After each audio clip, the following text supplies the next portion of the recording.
तो आज के क्लास में हम लोग वर्ब का क्लास करने वाले हैं और केवल वर्ब का ही क्लास नहीं होगा। इसमें आपको बताया जाएगा कि वर्ब का प्रकार और क्या बोलते हैं उसका जो भी वर्ब से सेंटेंस बनता है उसके बारे में मैं आपको बताऊंगा। और ऐसा नहीं वर्ब का आज प्रकार पढ़ाने वाला नहीं हूँ, सॉरी। इसके लिए मैं आपको वर्ब का तीनों रूप में आपको बताऊंगा और उसका अर्थ बताऊंगा। तो आज का सेशन में बहुत ही मज़ेदार होने वाला है। तो यह स्पोकन इंग्लिश का क्लास है, रविकांत स्टडी ऑफिशियल। तो इस वीडियो में मैं आपको बताऊंगा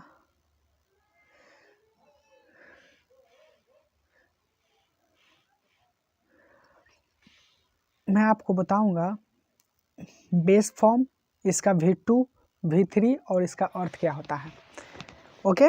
और वर्ब से बने सेंटेंसेस के बारे में मैं आपको बताऊंगा इस वीडियो में। तो देखिए, मुझे ऐसा लगता है, मैं श्योरली बोल सकता हूँ कि अगर आप अपना स्पीकिंग स्किल्स को सुधारना चाहते हैं, स्पीकिंग करना चाहते हैं, स्पोकन इंग्लिश जब आपके माइंड में आप डेवलप करना चाहते हैं, तो मुझे ऐसा लगता है कि वर्ब इज़ वेरी इम्पॉर्टेंट। समझ में आया? वर्ब है ना जो बहुत इम्पॉर्टेंट है, क्योंकि without verb you can't speak English in your life, okay. So this is a very important. तो बहुत इम्पॉर्टेंट है। कितना इम्पॉर्टेंट है हम ये भी नहीं कह सकते। और क्योंकि एक कहा जाता है कि देखिए, अगर अपने आप को खुद को सजाना है, अपने आप को उस काबिल बनाना है, लाइक हम ऐसा नहीं सफलता की ओर नहीं ले जा रहे हैं। मेरा कहने का मतलब है, आप किसी गर्ल्स बॉय को अगर सुंदर दिखाना है किसी के सामने, मैं उस साइलेंट का बात नहीं कर रहा हूँ, मैं सिर्फ सुंदरता की बात हूँ, तो उन्हें उसके लिए आपको कुछ अच्छे से कपड़े चाहिए, अच्छे से शूज़ चाहिए, और फिर जो भी मेकअप वगैरह होता है वो चाहिए। उस तरह से अगर आप अपने स्पीकिंग स्किल्स को सुधारना चाहते हैं तो वर्ब का नॉलेज होना अति आवश्यक है। समझ में आ रहा है ना? तो वर्ब का क्लास बहुत इंपॉर्टेंट है। तो चलिए हम पहला देखते हैं वर्ब क्या है। आप लोगों के सामने पहला वर्ब है जिसको बेस फॉर्म, इसको V1 भी कहते हैं। क्या कहते हैं? V1। ये V1 है, V2 है, V3 और इसका अर्थ पहला एकदम सिंपल सेंटेंस, सिंपल वर्ब लेकर आया हूँ, और सिंपल से ही आप इंग्लिश बोलना सीखिएगा, ठीक। तो पहला क्या है आपके सामने? पहला है राइट। क्या? राइट। तो इसको हम बेस फॉर्म भी बोल सकते हैं और इसको हम V1 भी बोल सकते हैं। देखिए, जब हम वर्ब के बारे में समझाऊंगा, वर्ब के टॉपिक पढ़ाऊंगा, तो उसमें मैं आपको V2, V3 और बेस फॉर्म क्या होता है, V1 क्या अंतर है, इसमें सब मैं आपको पढ़ाऊंगा। लेकिन आज हम लोग ये वर्ब का सिर्फ क्लास, वर्ब का जो भी वर्ब है उसके बारे में मैं पढ़ाने वाला हूँ। तो ज़्यादा नहीं बताना चाहता हूँ, इतना ही, ओके। तो पहला है राइट। राइट है, तो इसका V2 क्या होता है? रोट। V3 written, okay.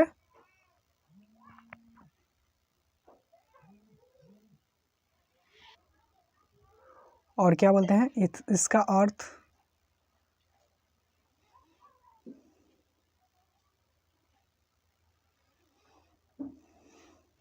होता है लिखना। क्या होता है?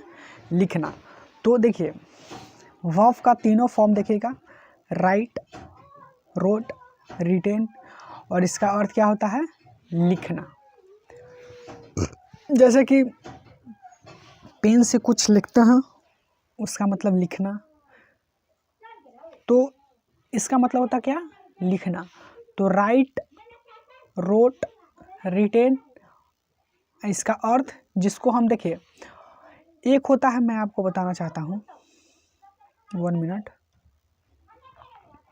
इसको इंग्लिश में कह सकते हैं कि अर्थ का मतलब मीनिंग क्या होता है, मीनिंग। तो बोलेगा कि राइट का मीनिंग क्या होता है, लिखना। अगर कोई बोलेगा कि राइट का स्पेलिंग क्या होता है, स्पेलिंग पूछेगा तो क्या बोलना है, WRIT, राइट। देखिए ऐसा होता है कि अगर कोई बताइए तो राइट का मीनिंग, तो क्या बोलते हैं, WRITE ऐसे बोल देते हैं। नहीं, राइट का जब मीनिंग पूछेगा तो आपको क्या लिखना है, क्या बोलना है, लिखना। अगर स्पेलिंग पूछेगा तो ये बताइएगा, ठीक। समझ में आया कुछ। राइट का अगर कोई मीनिंग पूछता है तो क्या क्या बताइएगा, मीनिंग तो लिखना। और कोई पूछेगा स्पेलिंग, स्पेलिंग, तो बोलना है WRITE, राइट, ठीक। और स्पेलिंग और मीनिंग का मतलब समझ गए। और स्पेलिंग का मतलब होता है एक वर्ड राइट के बारे में, ठीक। और मीनिंग का मतलब होता है अर्थ, उसका अर्थ बताना है। ओके, तो अब देखते हैं, हम सीखेंगे कि राइट से कौन कौन सा सेंटेंस हम लोग बनाए हैं। देखिए अक्सर आप याद कर लीजिए तो हो जाएगा, लेकिन सेंटेंस भी बनाना ज़रूरी होता है, ठीक ना। तो देखिए राइट से कुछ सेंटेंस बनाए हैं आपके सामने, देखिएगा। राइट से सेंटेंस है, पहला हिंदी में वाक बोलते हैं, तो सेंटेंस का मतलब क्या होता है, वाक। तो देखिए पहला है क्या, I have no time. I have no time, इसका मतलब देखिए ये जितना कॉन्सेप्ट में ये सेंटेंस में दिख रहा है ना, मैं सब आपको पढ़ाऊंगा, ठीक। सब एवरीथिंग मैं आपको पढ़ाऊंगा, ठीक ना। उसका अलग वीडियो होता है, वो कॉन्सेप्ट का वीडियो होता है। तो देखिए आई हैव नो टाइम, इसका मतलब होता है मेरे पास टाइम नहीं है, मेरे पास समय नहीं है। बिकॉज का मतलब क्या होता है, बिकॉज का मतलब होता है क्योंकि, क्या होता है, क्योंकि। तो मेरे पास टाइम नहीं है क्योंकि I have to write a letter for my mother. इसका मतलब देखिए समझिए, आई हैव टू एक रूल है, ठीक ना। उसका मतलब होता है कुछ फ्यूचर में करना, समझ गए। तो इसका मतलब होता है आई हैव टू राइट, इसका मतलब होगा मुझे लिखना है, क्या, मुझे लिखना है। आई हैव टू राइट का मतलब मुझे लिखना है, क्या लिखना है, एक लेटर लिखना है। फॉर माने के लिए, किसके लिए, मदर के लिए। मैं अपनी माँ के लिए एक लेटर लिखना चाहता हूँ, लिखना है हमें, इसलिए मेरे पास टाइम नहीं है। कोई बोलता नहीं है कि सुनो, तो बोलते ना कि सॉरी यार I have no time because I have to write a letter for my mother, because my mother is at house, घर पर है, इसलिए मुझे एक लेटर लिखना है, दैट इज इंफॉर्मेशनल लेटर लिखना है, ठीक ना। इस तरह से बोलते हैं ना। तो इसीलिए राइट जो राइट वर्ब है उसका हम आपको सेंटेंस बना के दिखा दिए। देखिए आप लोग अगर किसी को समझ में नहीं आ रहा हो कि यह सेंटेंस का मतलब हम नहीं समझ रहे हैं, आपको ऐसे बता दे रहे हैं कि आई हैव नो टाइम का मतलब मेरे पास टाइम नहीं है। तो देखिए क्योंकि मैं इस कॉन्सेप्ट को पहले से जानता हूँ और आप लोग हैं ना, आप लोग नहीं जानते हैं, तो इसलिए आपको बोरिंग फील होगा, ठीक है ना। तो इसे टेंशन मत लीजिएगा, मैं आपको इसके बारे में मैं आपको सब कुछ बताऊंगा, बिकॉज का कंसेप्ट, आई हैव टू का कंसेप्ट, एवरीथिंग। ओके, आगे चलते हैं। आगे है राइट से sentence, you should write. Should का मतलब होता है जानते हैं क्या, चाहिए, ऐसा तो होता है इसका हिंदी चाहिए के अर्थ में। तो देखिए यू शुड राइट, तुम्हें लिखना चाहिए, ये सलाह दे रहा है। यू शुड राइट, तुम्हें लिखना चाहिए। अगला सेंटेंस देखते हैं। अगला सेंटेंस आपके सामने है। ज़्यादा समझाने के फिर जब ज़्यादा समझाने लगता हूँ तो आप लोग का वीडियो जो बहुत लॉन्ग हो जाता है। तो देखिए आगे का है, इफ़ यू राइट, इसका एक कॉन्सेप्ट है इफ़ का एक रूल है, तो इसका सब मैं आपको वीडियो में बताऊंगा। ओके, इफ़ का एक रूल है, ठीक। तो आप इस पर ध्यान मत दीजिए कि आप कैसे, लेकिन अभी मैं आपको हिंदी सिर्फ समझा रहा हूँ। इफ़ यू राइट, अगर तुम लिखोगे, राइट का हुआ प्रयोग इसमें, यदि तुम लिखोगे, देन तो you will improve your writing skills. अगर तुम लिखोगे ना, कलम पर लिखोगे, तो आपका राइटिंग स्किल है ना जो सुधर जाएगा। इम्प्रूव का मतलब क्या होता है, सुधरना, ठीक। आगे देखते हैं। आगे आपके वीडियो में, सॉरी अगला सेंटेंस मैं देखता हूँ क्या है। 1 मिनट। अगला सेंटेंस है आपके सामने। अगला जो सेंटेंस है आई रोट। अब देखिए यहाँ पर रोट है ना, जो V2 आ गया, V2। तो आई रोट, आई रोट,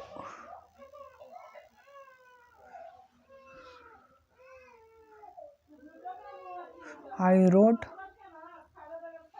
देखिए I wrote a letter yesterday, I wrote a letter yesterday, इसका मतलब ये होता है कि मैं एक पत्र लिखा। कब? कल, बीता हुआ कल। यस्टरडे का मतलब क्या होता है? बीता हुआ कल। मैं कल एक पत्र लिखा, समझ गए ना। तो ये यहाँ पर V2 का प्रयोग हुआ है। आगे देखते हैं। आई हैव टू रिटन, यहाँ पर देखिए अब V3 का यहाँ पर प्रयोग हुआ है, समझते हैं ना। तो I have written a letter for you, मैं, इसका मतलब ये होता है कि मैं, फॉर यू माने तुम, फॉर का मतलब के लिए, तो मैं आपके लिए एक लेटर आई मीन एक पत्र लिख चुका हूँ, इसका मतलब ये होता है, समझ गया ना। तो मैं आपके लिए एक पत्र लिख चुका हूँ। अब देखते हैं अगला वर्ब क्या है। अगला वर्ब पर देखते हैं। दूसरा वर्ब है आपके सामने है। दूसरा जो वर्ब है, थोड़ा सा दूसरा वर्ब है, बेस फॉर्म इसका है रिंग, ठीक, रंग, रंग। तो रिंग का मतलब क्या होता है? रिंग का अर्थ जो होता है वो निचोड़ना होता है। क्या होता है? निचोड़ना। रिंग, रंग, रंग, रिंग, रंग, रंग माने V2 है, लेकिन मतलब क्या है? निचोड़ना ही। फिर V2 और V3 कह सकते हैं कि दोनों एक ही है, ठीक। तो V2 एंड V3 दोनों एक ही है, कह सकते हैं कि दोनों का रूप एक ही है, रंग ही रंग, समझ रहे ना। इसका भी रंग, इसका भी रंग। लेकिन जो बेस फॉर्म माने V1, उसका होता है रिंग। तो रिंग का मतलब होता है क्या? निचोड़ना। क्या होता है? निचोड़ना। अब देखिए इससे सेंटेंस बना हुआ है कि ही रिंग्स 5 ऑरेंज, उसने 5 जो संतरा है वो निचोड़ा, समझिए ना। निचोड़ना का मतलब उसको निचोड़ा, ठीक। दूसरा सेंटेंस है कि आई रंग, देखिए अब देखिए यहाँ पर रंग आ गया V2 या कस, इसमें तो V2 का प्रयोग हुआ है। अब कहिए, आप देखिए, अब आपके मन में ये डाउट होगा कि आप बताइए हम आप कैसे बता दिए कि V2 है, V3 नहीं हो सकता है। देखिए दोनों तो है रंग, तो इसको V3 तो हो सकता है कि नहीं, ऐसा नहीं होता है। देखिए V3 इसलिए नहीं होता है कि V3 का अलग कॉन्सेप्ट होता है, V2 का अलग कॉन्सेप्ट होता है। देखिए मानते हैं कि दोनों का सेम है, लेकिन V2 और V3 का अलग अलग प्रयोग है। उसको मैं सब कुछ मैं आपको पढ़ाऊंगा, ठीक ना, टेंशन लेने की बात नहीं है। तो हो गया आई रंग 2 ऑरेंजेस, मैंने 2 ऑरेंज आई मीन 2 संतरा निचोड़ा। 2 किसके लिए? टू ड्रिंक, पीने के लिए, जूस पीने के लिए। यस्टरडे माने कल, बीता हुआ कल। यस्टरडे का मतलब बीता हुआ कल। एक होता है कल माने आने वाला कल, और ये बीता हुआ कल है, ठीक ना, बीता हुआ कल, समझ में आया। तो बीता हुआ कल है। तीसरा देखते हैं।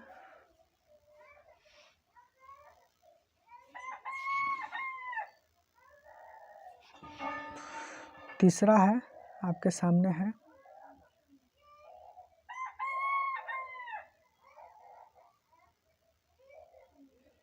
देखिए थोड़ा सा अलग अलग हो गया है, लेकिन कोई बात नहीं। देखिए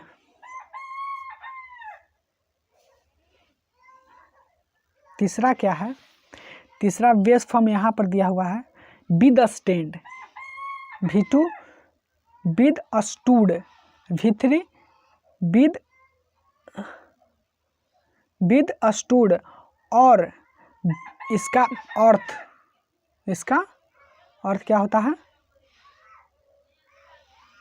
इसका अर्थ क्या होता है? सामना करना। ठीक, देखिए यहाँ पर बेस फॉर्म वाला है, यहाँ पर V2 है, यहाँ पर V3 है, और यहाँ पर इसका अर्थ है। थोड़ा सा मिसमैच हो गया, मिसअंडरस्टैंडिंग की वजह से हो गया है ऐसा। तो बेस फॉर्म का मतलब V1। ठीक, अभी फिलहाल समझिए, लेकिन मैं आपको सब कुछ समझाऊंगा। तो V2 V3 और इसका अर्थ है सामना करना। तो विद स्टैंड हम आपको पढ़ा चुके हैं, राइट, रोट, रिटेन। फिर दूसरा था रिंग, रंग, और सेम कैटेगरी के है with stand, with stood, with stood. हो गया ना? तो इसमें भी दोनों सेम है। ठीक, तो आप ये याद कर लीजिएगा। अब देखते हैं इससे बना सेंटेंस। इससे बना सेंटेंस है कि थोड़ा सा यहाँ पर इसको हटाते हैं।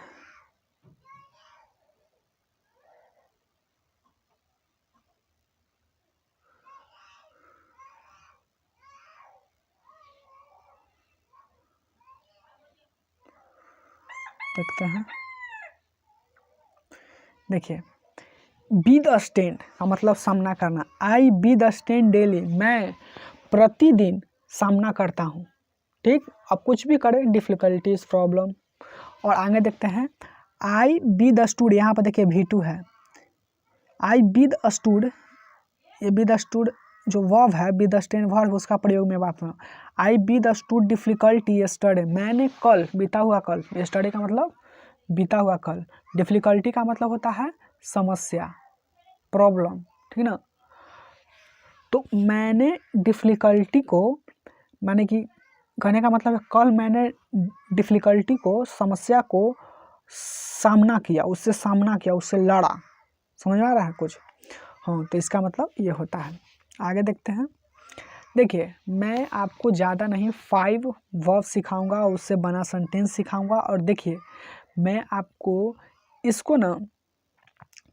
इसको आपको याद करना है। ठीक ना? जिस तरह से मैं आपको बोल रहा हूँ उस तरह से आपको याद करना है। जैसे कि इस तरह से कि बी द स्टैंड, तो बी द स्टैंड का मतलब क्या होता है? सामना करना। बी द स्टूड, V2 है, बी द स्टूड V3 है, दोनों का मतलब सेम ही है। दोनों का जो वर्ब फॉर्म है वो सेम है। तो आपको इसका सेंटेंस में भी यूज करना है, जैसे कि आपको जो भी मन में आए, I withstand, he withstands, कुछ भी है वो उसको बोलते रहना है आपको। ठीक ना? आगे देखते हैं। अगला सेंटेंस है जो आपके सामने है, जिसको कहते हैं चौथा वर्ब, बेस फॉर्म है क्या? Withhold, withheld, withhelded. इसका मतलब होता है रोक लेना। विद होल्ड का मतलब क्या होता है? रोक लेना। और विद हेल्ड V3 है, विद हेल्ड, इसका भी हम कह सकते हैं कि दोनों का मतलब सेम है। ये जो है दोनों, वो दोनों सेम है। ठीक, इसका मतलब क्या होता है? रोक लेना। तो देखिए, she withholds my personal documents, उसने मेरा पर्सनल जो डॉक्यूमेंट है वो रोकता है, हमेशा वो रोकता है। ठीक ना? कुछ अगर कोई भी काम करने जाता हूँ तो वो रोक लेता है, वो मेरा काम में बाधा डालता है। जो मेरा एक दोस्त है, अब कौन है हम पता नहीं है, लेकिन सी है, तो वो है ना, मेरा डॉक्यूमेंट्स को रोकती है। ठीक ना? तो she withholds my personal documents. Okay, I will withhold your payment, अगर ज़्यादा बोलेगा तो मैं तुम्हारा पेमेंट को भी रोक सकता हूँ। विद होल्ड, समझ गया ना? तो विद होल्ड का आप तीनों रूप याद कर लीजिएगा। ओके, इसका मतलब होता है रोकना। और एक बात और है, अब 5वां मैं आपको जा रहा हूँ। देखिए, डेली आपको 5 वर्ब्स याद करना है। समझिए, डेली ये वीडियो वर्ब का आते रहेगा। आप खुद सोचिए कि एक मंथ में 30 डेज, 31 डेज, 28 डेज, इस तरह से होते हैं। तो आप मान लीजिए कि 30 डेज में अगर आप रोज़ 5, तो आप समझ सकते हैं कितना आपका एक महीना का जो वर्ब है, समझ रहे हैं ना, 150 समझ जाइए, इतना आपको याद होने वाला है। और इतना ही नहीं, वर्ब नहीं, इसके साथ वर्ब भी याद कीजिए, इसके पास कुछ मीनिंग्स हैं, पर्सनल, डॉक्यूमेंट्स, ये जो जितना भी इसका आप मीनिंग जान पाइएगा, अर्थ जान पाइएगा, एज वेल एज आप इसका क्या बोलते हैं स्पेलिंग भी जान पाइएगा। तो आप समझ रहे हैं कि स्पेलिंग और मीनिंग में क्या अंतर है, ठीक है ना। तो बड़ी बात यह है कि पीडीएफ, इस वीडियो का पीडीएफ जो मैं अब आपको पढ़ा रहा हूँ, इसका पीडीएफ आप जाकर आप उसको कॉपी में आप उसको उतार लीजिए और उतार कर आप रिवाइज कीजिए, ठीक ना, रिवीजन, ठीक, revise the every day to improve your communication skills because revision कर सकते हैं कि आई कैन सी डैट आपने एक सेंटेंस सुना होगा और हर जगह लिखा हो भी रहता है, practice makes a man perfect. Practice ना एक व्यक्ति को महान बनाता है, ठीक। तो मुझे भी ऐसा लगता है कि क्योंकि मैं आपको अभी पढ़ा रहा हूँ, तो जब मैं पढ़ाऊँगा अगर इसमें से कुछ याद भी नहीं है ना, तो मुझे 100% याद हो जाएगा, लेकिन आपको 50% याद होगा, 22% याद होगा, 25% होगा, लेकिन मुझे ऐसा विश्वास है क्योंकि मैंने पहले से पढ़ा हुआ है और अभी मैं आपको सिर्फ पढ़ा रहा हूँ टीचर के रूप में, तो मुझे 100% याद रहेगा, लेकिन आपको नहीं रह सकता है। तो इसीलिए आप रिवाइज कीजिएगा, ठीक। अगला देखते हैं, हम कह सकते हैं कि लास्ट है, ओके, क्योंकि देखिए 5 ही इम्पोर्टेंस है, 5 को याद कीजिए, क्योंकि छोटे छोटे हम कह सकते हैं कि एक अगर आप छोटे टॉपिक लेकर आएंगे, छोटे छोटे कह सकते हैं कि मैं आपको एक शॉर्ट पीडीएफ दूँ एकदम थोड़ा सा, तो आपको याद करने में बहुत आसानी होगा, ठीक। अब देखते हैं 5 है विड्रॉ, ठीक। तो इसका मतलब होता है हट जाना, ठीक, क्या जाना, हट जाना। तो इसका मैं आपको बताना चाहता हूँ, 1 मिनट और, इसका सेंटेंस में आपको बताना चाहता हूँ कि आई withdraw money in your account, मैंने आपके इन योर अकाउंट का मतलब क्या होता है, तुम्हारे अकाउंट से, तुम्हारे खाता